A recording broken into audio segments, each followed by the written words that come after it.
Lost Caverns of Ixalan is just around the corner, and today we'll take a look at all of the new cards from the first day of the announcement. So let's get into it. Right guys, Lost Caverns of Ixalan is just around the corner and I'm looking forward to it. Hey look, Dinosaurs are back. We get to look at some really colourful and awesome looking artwork. Now we just recently had Wilds of Eldraine, which was a great set and I enjoyed it, and it added a little bit of extra oomph the standard, although getting to the point where some of the decks are kind of the same and they haven't really changed much. So hopefully Lost Caverns of Ixalan will bring in new archetypes into the standard format and a bunch of other sets. So let's get into what cards have been shown so far. Alright guys, so we're going to be going through a bunch of cards today of the Lost Caverns of Ixalan, and I'm excited for this set. You know, there are some amazing cards already shown, some good reprints as well. That's going to definitely change standard for the upcoming, well, years now. So let's take a look at the first card we have today. We have the Skull Spore Nexus. There is an 8 mana legendary artifact. It costs X less to cast, where X is the greatest power among creatures you control. So we're kind of basically looking like a Grey Henge type effect where it costs cheaper. Whenever one or more non-token creatures you control dies, create a green fungus dinosaur creature token with base power and toughness equal to the total power of those creatures. So you get to basically make a bunch of tokens when stuff dies. Then you get to pay 2, tap, double target creature's power at the end of the turn. This is an okay card. I mean, it might see some play. Maybe in a big green deck would be pretty cool. But, I mean, to me, this feels like a really cool commander card. It doesn't really have a place for standard. Then we have the Jade Light Splunker. So when this enters the battlefield, you explore X times, and it is an X and green for a 1/1. So explore, if you didn't play the original Ixalan, basically when it enters the battlefield, you get to, I believe it was, look at the top card of your library or reveal the top card of your library. If it's a land, you put it into your hand. If it is a non-land card, then you get to choose to either keep on top of your deck or put in your graveyard, something like that. But then basically it gets a +1/+1 counter. So this can either give you a bunch of lands or just get absolutely massive, which is pretty decent. So it's a nice, good, green, solid creature. I think it might see play. It could see play in a bunch of different decks because it's just X and green. That's actually pretty cool. And we have a reprint of Gishath's Son's Avatar. So this was actually in the original Innistrad block. It did get actually pretty pricey. It got to, you know, pretty expensive, you know, big commander staple. 8 mana, a lot of mana, 7/6 Vigilance, Trample, Haste. I love the artwork actually. When it deals combat damage to a player, you get to reveal that many cards on top of your library. Then you get to put as many of those dinosaurs onto the battlefield, and the rest of the bottom of your library in a random order. Now this never saw play in standard, not really, maybe fringe play, but it never really saw much play in standard. Big commander all-star, you know, cool general to build around. I think in standard it probably still won't see any play. I mean, 8 mana for a Vigilance, Trample, Haste, yeah, it's pretty cool. It's got to connect. You are paying 8 mana for that, and already you got to have, you know, a decent amount of dinosaurs in your deck to really make this work. But it is a pretty cool reprint. I just don't think it sees a home in standard. And we have a big mythic coming in, Bone Horde Dracosaur. We have a Dinosaur Dragon. 5 mana for a 5/5 flying first strike. Pretty good. I think it could do with haste, but you know, by paying for a 5 mana 5/5 first strike doesn't really do much. But let's see what else it does. At the beginning of your upkeep, so it has to survive an entire turn. Exile the top 2 cards of your library. You may play them this turn. If you exiled a land card this way, create a 3/1 dinosaur creature token. If you exiled a non-land card this way, create a treasure token. So it has to, so you pay 5 mana for a 5/5 flying first strike. It has to survive an entire turn for you to really get some, you know, usage out of it. It might see play. I mean, it kind of is a 5 mana do nothing for an entire turn. I mean, it can block, I guess, but you know, there's so much good removal on standard right now. It might see play. I mean, if it does get to your following turn, that's actually a pretty powerful effect. You get 2 good cards, you know, well, you get card advantage really. You get the ability to make some tokens or create treasure to play those spells. I think it's good, but I just don't think it's good enough. Alright, next up we got the Enigma Jewel. So we got a 1 blue legendary artifact, enters the battlefield tapped, and then you can tap it for 2 colorless mana, but you can only use that mana to activate abilities. So it doesn't help you cast anything, only to activate abilities. And then it has craft with 4 or more non-lands with activated abilities, and it costs 9 mana. So craft is basically, you kind of basically merge the cards with a bunch of other cards. So an example would be, so with this one you have to have 4 or more non-land cards of activated abilities. So whether or not that would be enchantments, whether or not that would be planeswalkers, whether or not that would be creatures, whatever it may be, artifacts, whatever it may be, it has to have an activated ability. And basically you sacrifice all of those cards, or you exile all of those cards with this card, and then you flip this one. And then it flips into a legendary artifact, and it has each of the activated abilities of all the exile cards used to craft it. So let's say you got rid of 4 cards with different activated abilities. This now has those activated abilities. I probably wouldn't pick treasures, but there you go. You may activate those abilities once each turn, which is pretty cool. And then whenever you activate an ability that isn't a mana ability, you get to copy it. It's kind of a confusing card. It's not a great card at all. The front side's not very good. The back side's not very good either. It's a very niche card. It's a very splashy card, but it's not very good. Okay, we got Veto. Veto's back again. 4 mana for a 4/4 flyer this time. He's a vampire demon.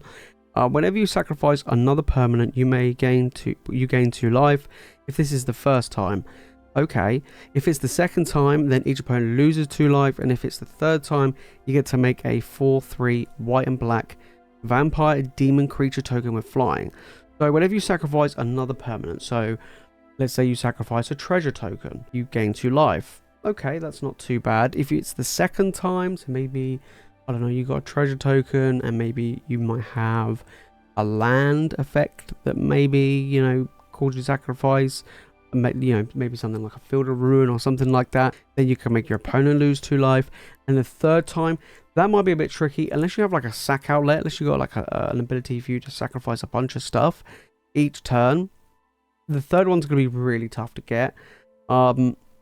You know, I kind of feel like this should have lifelink. Is it me? I kind of feel like he should have flying and lifelink, but it's okay. It's not great. I mean, you do have to sacrifice a lot of other stuff to start gaining that life. I don't think it's that great. Okay, next we got Saheeli. So no longer a Planeswalker, lost her spark. So 2 mana for a 2/2, that's good stats already. Pay 2, tap, create a token that's a copy of another target creature or artifact you control, except in addition it's an artifact. There's other types, it gains haste, then you sacrifice it. So this is actually pretty good. Like, that's actually a pretty decent effect, paying 2 mana to basically get a token of something, and it gains haste until the end of the turn. Yeah, I mean, that's pretty good. If you've got something with like an ETB trigger, that's very good value that you can get out of that, or, you know, or anything like that. I rate it. Like, I actually think that's pretty good. You've got kind of a, basically it's kind of a, you know, kiki cheeky, you know, type effect, which is pretty decent. Obviously you've got to pay 2 mana, but I think that's actually, yeah, could see some play. All right, then we got the Planeswalker. It might be I think it's the only Planeswalker in the set, but we'll have to find out.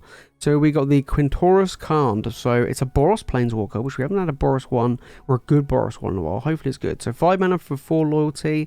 Okay, pretty standard for, you know, kind of mid power level standard cards.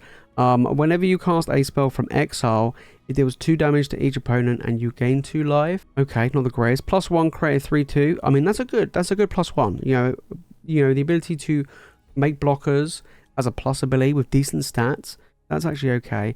The -3 is Discover 4. So Discover is a brand new mechanic, which if you remember, if you're an old player like me, and you remember Cascade, very powerful mechanic. This is basically more of a fixed version. So basically what Discover 4 is you reveal cards on top of your library until you reveal a non-land card that costs 4 or less, and you get to cast it. Right, then all the rest go on the bottom of your library in a random order. So you are able to basically, let's say you do this -3, and you hit a 3 mana creature, you get to play it. Or if you hit a 4 mana Planeswalker, you get to play it. So that's pretty good, right? That's pretty good. I mean, you could end up hitting a 1 mana spell as long as it's 4 or less. So, and you basically count as casting it from exile. So you trigger his passive, which basically domes them for 2. So that's quite cool. Then -6, you get to exile any number of target cards from your graveyard. Then you get to add 1 red for each card exiled this way, and then you get to play them this turn. So this is kind of like a Past in Flames type of effect. You remember Past in Flames, but a little bit better. And you do get a bunch of red mana to then try and cast them. So, you know, could you see this in some sort of like mid-rangey burnish deck? Probably not. I mean, it might be quite good in a control list, like maybe a control mid-range style Boros or Jeskai style list. I think you could see play. Personally, I actually rate this in a mid-range list. I think that'd be pretty sweet. So, interesting Planeswalker, might actually see some play. Okay, then we got one of the gods. So there is a cycle of god cards in this set, and these are apparently going to be very different to what we've seen before in other god cards. So here we have Ozya Tak Deepest Foundation. So 6 mana, very expensive. 6/6 vigilance. If one or more creature tokens would be created under your control, create 3 times that many instead. That's a lot of tokens. When it dies, you get to return to the battlefield tapped and transformed.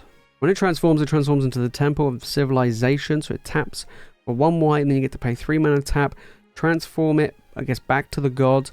Activate this only if you attacked with 3 or more creatures this turn, and only as a sorcery. So when they die, they basically become a land. Okay, that's actually pretty decent. I mean, the land's not great. It's just basically pay, tap or then pay it to transform it back to where it was. I do think it's cool. Lot of token creating. I mean, we already have Mondrak, and that doesn't see any play, and that's 4 mana, and has the ability to be indestructible. Good commander card. I don't think it's going to be very good in Standard. Now, this is a big one. Big reprint coming in. Cavern of Souls. Now, if you remember Cavern of Souls, all the way back in Avacyn Restored, it changed Standard massively. Back then, we had a Delver of Secret decks that were running wild everywhere, and Mana Leak was a very oppressive card at the time. This came out and was basically like, nah, ain't happening. Basically, if you're a control deck that likes to count on my creatures, you can get out of here. This will change Standard. It really will. I mean, now trying to play cards like Make Disappear or Essence Scour or anything like that is super tough now. You can just play Cavern of Souls. Even if you're not playing a tribal deck, you can stop that. What does it do? Well, when it enters the battlefield, you get to choose a creature type. Then it taps for 1 colorless mana, or it can tap for any color mana to spend on that creature type, and it can't be countered. You play this and you name Dinosaurs. You cast a dinosaur with one of these lands, can't be countered, and it generates any color mana for that dinosaur. Very, very strong. So if you keep losing to mono blue tempo that keeps literally countering all your creatures, yeah, that deck's probably not going to exist anymore, just because of how powerful Cavern of Souls is. Same with normal control decks now. I love to play control. I like to, make disappear my opponent's Shieldrids. But if they play a Cavern of Souls, it's going to feel really rough. So yeah, it's interesting. It doesn't, like I say, it doesn't have to be played in, a bunch of just tribal decks. It can be played in a bunch of different decks. We saw it last time in Standard be played in ramp lists, and it was ridiculously strong. So I do expect this to be a big game changer. Golter's back, baby. 8 mana. He's a big boy again. He's an 8 mana 12/12 with trample. I should hope so. He's an Elder Dinosaur. He is a big boy. When he enters the battlefield, you get to put any number of creature cards from your hand onto the battlefield. I rate the other one, the original one, which costs cheaper. I don't think this will see much play, but again, it's a very splashy card. I think, this could obviously be very good in Commander. I just don't see it being very good in Standard. It is like 8 mana. Alright, you could have a bunch of other creatures in your hand at the time you play this as kind of a win more. But it's okay, but not the greatest. Okay, we have Hotly back again. No Planeswalker this time. He's a human warrior bard. 3 mana for a 2/3. When it ends the battlefield, search your library for a basic land, reveal it and put it to your hand. It's basically like a Borderland Ranger, basically. And then you get to pay 5, and you get to exile and then return to the battlefield transformed under your control. So we get a Saga with Roar of the Fifth People. The first one is create 2 3/3 dinosaurs. So you pay 5 mana. That's actually not bad. Okay. Creature control have tap, add one of any Naya colors, so red, green, and white. Okay, it's basically a little bit of ramp. Not greatest, but okay. Then you get to search your library for a dinosaur card, reveal and put it in your hands. This is going to be good in a dinosaur deck, of course. And then 4 dinosaurs you control gain double strike and trample. Wow, that is a game ending. If you get that off, they're probably dead. To be fair, this is actually pretty good. You get the Borderland Ranger effect. It's pretty decent. It helps. And then next you basically just ramp and you get a bunch of tokens. I rate this. I actually think Hotly could see decent amount of play, which I'm looking forward to. Okay, now we're going to look at the red god this time. So we have Ojor Axonil, Deepest Might. So 4 mana for a 4/4 trample, which is pretty good stats. If a red source you control would deal an amount of non-combat damage less than his power, that source deals equal to his power instead. So basically if you lightning strike your opponent, you're dealing 4. You play with fire your opponent, you're dealing 4. Okay. And then when he dies, you get to return to the battlefield tapped under your control. Into the Temple of Power. So it taps for red, and then you can pay 3, tap, transform it back to him. Activate only if a red source you control would deal 4 or more non-combat damage this turn. So it doesn't have to be to your opponent. So you could play like Nahiri's Warcrafting could trigger this. I mean, you do have to have a decent amount of mana, of course. I think he's pretty good. I think like a big red list would be pretty cool. But it's kind of weird because he kind of feels like a good top end for an aggro list. You know what I mean? But I think mono red is probably a bit too fast for him right now. He might see play in maybe a different style list. He seems good. Will he find a home? Probably don't know, but he's definitely better than the white one. Okay, then we have Kalen, the Daring Traveler. So 2 mana, so he's back again. We saw him in Wildsbell Drain. Now he's back this time in different colors. So 2 mana for a 2/3. When he attacks, you get to reveal the top card of your library. If it's a creature card of mana value 3 or less, you get to put it into your hand. Otherwise, you may put it into your graveyard. That's actually pretty good, actually, a passive ability there. Then he's got an adventure side. So 1 green sorcery, it's an adventure. Journey on. Create X map tokens where X is 1 plus the number of opponents who control an artifact. So a map is basically you get to pay 1 and one of your creatures gets to explore, essentially. That's pretty cool. I do feel like, I mean, the last Kalen literally saw no play. I don't know if this one will. I like the passive ability of this. The Journey On's not great, but the other ability for him attacking is actually pretty sweet. Will it see play? Potentially. You know, it actually is better than the other one. Breaches, Eager Pillager, 3 mana 3/3 first strike. Not bad in red.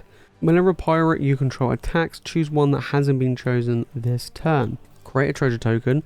Target creature can't block or exile top card of your library you may play this turn. So 3 mana 3/3 is pretty good. I mean, this probably isn't going to see play in a you know, in a mono red list. Obviously it revolves you to have a bunch of pirates, so basically a pirate themed deck. It's pretty good. Like, if pirates are a good, you know, gets good enough support, this will probably see play. Obviously it helps itself, so you know, if he attacks, then you get to basically probably make a treasure token. It is okay. It's okay. You know, it all relies on the pirates. Okay, then we've got a spirit coming in, Abulo Ancestral Echo. So blue, white, 3 mana 2/2, flying ward 2, so a bit of a pain to get rid of. Pay 3, exile another target creature or artifact you control, return to the battlefield. So basically blink or flicker. This seems okay, tough to remove. 3 mana 2/2 flyers, not great. Having ward 2 is useful. I kind of feel like this is a proper build around card. I mean, it probably will see some fringe play. I don't expect it to be a big game changer in standard. Okay, Restless Prairie. So now we have the land cycle. So it's dual land, comes play tapped, adds for green or white. Then you get to pay 4 mana and it becomes a 3/3 white, green and white llama until the end of the turn. And then when it attacks, other creatures you control get +1/+1 to the end of the turn. So we are going to be getting the other land cycle, so the allied coloured lands, which is pretty cool. Now the last ones that came out in Wilds, they were okay. Some of them are clearly better than others. This one though, 4 mana for a 3/3 is okay stat wise. But then it being able to buff all your other creatures, I think it rewards you for having maybe like a big go wide deck, lots of tokens, things like that would work pretty well. But I'm all here for any creature lands. Malcolm, Alluring Scoundrel. So we've got another pirate coming in, so maybe support the last one we saw. 2 mana 2/1 flash flying. When it deals combat damage to a player, put a chorus counter on it, draw a card, then discard a card. If there are 4 or more chorus counters on Malcolm, you may cast the discarded card without paying its mana cost. Okay, so you have to connect quite a few times. Let's say you connect once. It does have evasion, does have flash, which is pretty good. You basically get to loot. That's pretty good. I mean, in standard at the moment, you do have Fairy Mastermind, which is really better than this card. This might see some play though. I think Fairy Mastermind is probably going to be a bit better, mainly because it has support from other fairies as well, because it is a fairy, of course. But this might see play. Like I say, if pirates are good, we might see a bunch of other pirates being used and use this as well. This is actually a really good card. If you connect a few times, then it can be very powerful. But overall, I rate this for a good 2-drop. Right, we have another reprint coming in, Reprints of Ixalan. This is a great one. 3 mana legendary enchantment. When it enters the battlefield, you get a look at the top 4 cards of your library. You may reveal a creature card from among them, put it to your hand, and then put the rest on the bottom of your library in any order. Then at the beginning of your end step, if you control 4 more creatures, you get to transform Reprints of Ixalan. When it transforms, it's in Ixalan, Cradle of the Sun, so it taps for 1 green, or it taps for 1 green for each creature you control. Very, very powerful. So the fact is that you can transform once you have 4 or more creatures. Let's say you still have 4 or more creatures in the time you transform this. This now taps for 4 mana. That's insane. That's crazy ramp. This will see some play. I mean, it saw play last time in standard when it was in standard. It will see play again. It is a very, very powerful effect. I'm looking forward to playing this, especially in a big green ramp list. Hey, I'm all here for it. Then we have Souls of the Lost. 2 mana for a star and a star +1. As an additional cost to cast this spell, you have to discard a card or sacrifice a permanent. It could be a land, could be a token. you know, or just a card from your hand. Then its power and toughness is equal to the number of permanent cards in your graveyard, and its toughness is equal to that number plus 1, equal to the number of permanent cards. That is interesting. So you want to be, you know, lots of creatures, maybe self-mill. This can be an absolute huge creature, like massive. You know, we've already seen like that cruel Samophage or whatever it is. I do feel like this is probably better. This is actually pretty cool. I think it might see some play. I mean, it is just a big creature, really. It kind of gives a little bit of Tarmogoyf vibes. Not quite as good as Tarmogoyf, but it is actually, it can be pretty powerful. Then we have the Everflowing Well. 2 colorless, 1 blue for a legendary artifact. When it enters the battlefield, you get to mill 2 cards, then draw 2 cards. Basically like a divination. Okay, that's not too bad. And has Descend 8. So new mechanic, at the beginning of your upkeep, if there are 8 or more permanent cards in your graveyard, transform it. So you basically need to have 8 or more permanent cards in your graveyard. So that's why it mills. Then it transforms into the Myriad Pool. So it taps for 1 blue. It's a legendary artifact land, so it is an artifact. Whenever you cast a permanent spell using the mana provided by the Myriad Pool, up to 1 other target permanent you control becomes a copy of it. Okay, it's okay. It's an interesting one. It's a bit tough to get going.